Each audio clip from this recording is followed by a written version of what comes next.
Hey guys, welcome back to another video, and in this video I'm going to show you how you can fix your problem when you're installing Windows and this problem comes in front of you. How you can fix your problem, I've got a fix for this, so make sure you do not skip any part of the video and stick till the end so you will not miss out any step. Just close everything and then press Shift F10. After this, just it will open CMD. In CMD you have to type disk part and hit enter, then type list disk, hit enter.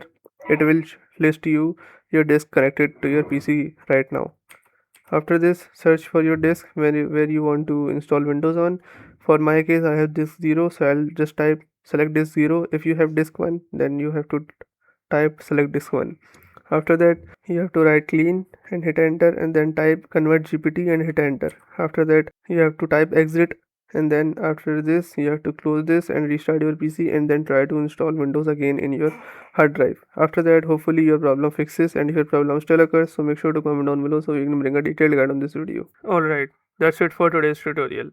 I really hope this video helped you solve your problem or learn something new about your PC. My goal on this channel is to make everything about computers simple and easy, whether it's fixing errors, downloading software or any game, boosting performance of any Windows or any game, or understanding new tool. If this video was helpful in any way, don't forget to hit the like button because it really motivates me to keep bringing you more useful content. And if you're new here, make sure to subscribe and turn on the notification bell so you never miss any future tutorials, tips, and PC fixes. Also, if you're facing any issues or have any questions related to computers, Windows, software, or anything technical, drop them in the comments.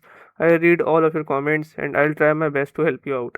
Thanks a lot for watching. Take care of your system, keep learning, and I'll see you in the next video. Thanks for watching.